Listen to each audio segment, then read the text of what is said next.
ഒരുപാട് എടുത്ത് ഒഴിച്ചേക്കല്ലേ? ഇല്ലില്ല. ഞാൻ ഒഴിച്ചത് കണ്ടോ, പെർഫെക്റ്റാ. ഒരു തുള്ളി പോലും കൂടുതലില്ല. എടുത്തടിക്കേ. Cheers.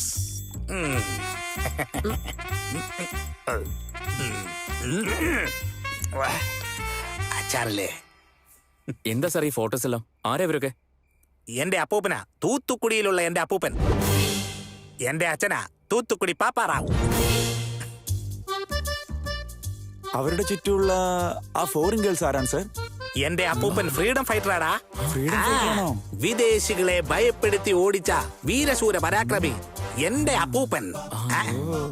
അപ്പൊ സാറിന്റെ അച്ഛൻ എന്താ ചെയ്തോണ്ടിരുന്നേ? സ്വത്തുക്കൾ അങ്ങനെ ദാനം ചെയ്തുകൊണ്ടിരുന്നു. അപ്പൊ നിങ്ങൾ എന്താ സാർ ചെയ്യുന്നത്? അത് വേണോന്ന് ചിന്തിച്ചുകൊണ്ടിരിക്കുക ഞാൻ.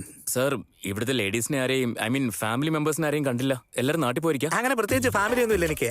I am single, but I always ജിങ്ക് ചിക്ക. ഓ, അപ്പൊ നിങ്ങൾ കല്യാണം കഴിച്ചിട്ടില്ല അല്ലേ? ചായ കുടിക്കാൻ ടീ എസ്റ്റേറ്റ് വാങ്ങണോ? നാട്ടിലാരും പെണ്ണ് കൊടുക്കാഞ്ഞിട്ടാവും. ഇപ്പൊ ഞാൻ കല്യാണം കഴിക്കാൻ പോവാന്ന് പറഞ്ഞു കഴിഞ്ഞാൽ 100 പെൺപിള്ളേർ വന്ന് ക്യൂ ആയിട്ട് നിൽക്കും, അറിയാമോടാ? But I hate girls. അതെന്താ സാറേ നിങ്ങൾക്ക് പെൺകുട്ടികളെ ഇഷ്ടമില്ലാത്ത? കൺഫ്യൂഷനാടാ, കൺഫ്യൂഷനാ. അവർക്ക് എന്താ ആവശ്യം വന്ന് ആ പെണ്ണുങ്ങൾക്ക് തന്നെ അറിഞ്ഞുകൂടാന്ന്. 4 പ്രാവശ്യം ഫോൺ ചെയ്തെന്ന് വെച്ചോ, തനിക്ക് ഒരു ജോലിയില്ലേ എന്ന് ചോദിക്കും.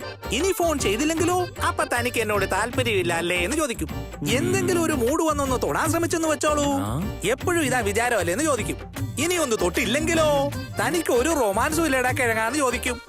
അവസാനമായിട്ട് ഞാൻ എന്താ മനസ്സിലാക്കിയെന്ന് വെച്ചാ, പെണ്ണുങ്ങളെ ഈ പ്രേമം, കല്യാണം നമ്മുടെ ഈ ജീവിതത്തിലെ ഒട്ടും ശരിയാവില്ലാന്നേ.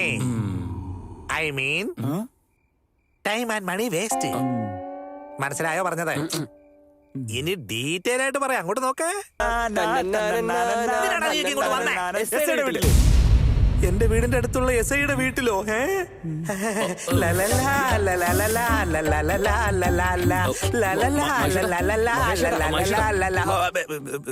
നിന്റെ ഫ്രണ്ടിനെ ഞാൻ രക്ഷിക്കാം, പക്ഷേ പകരം നിങ്ങൾ എന്ത് ചെയ്യും എനിക്ക്? ചേട്ടൻ എത്ര കാശാ വേണ്ടേ?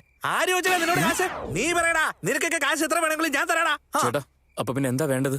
ഈ ഒരു കാര്യത്തിൽ ദേവികയെ രക്ഷിച്ചത് ഞാനാണെന്നുള്ള കാര്യം നിങ്ങൾ ആരെങ്കിലും അവളോടൊന്ന് പ്രത്യേകിച്ച് പറയണം.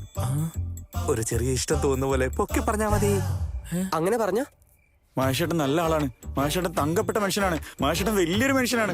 മഹേഷ് ഞങ്ങളെ രക്ഷപ്പെടുത്തിയ ദൈവമാണ് അദ്ദേഹം. ആള് കരിവിളക്ക് പോലെയാണെങ്കിലും ഞങ്ങളുടെ ജീവിതത്തിന് വെളിച്ചം തന്ന നിറവിളക്കാണ് ഇദ്ദേഹം. ഇതിന് പ്രതിഫലമായി ഞാൻ എന്ത് ചെയ്യണം സർ? എടാ വേണ്ടടാ, ആണുങ്ങൾ എന്ത് തന്നാലും ഞാൻ സ്വീകരിക്കാറില്ല.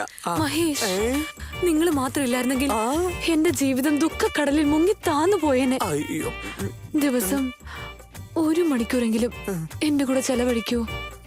നിന്റെ കൂടല്ലേ? 1 മണിക്കൂറല്ല, അവസാനം വരെ ഞാൻ കൂടെ. അയ്യോ, ഈ മഹാനുഭാവന്റെ കാലിൽ വീഴുന്നത് പുണ്യമാണ്. രക്ഷിക്കണേ.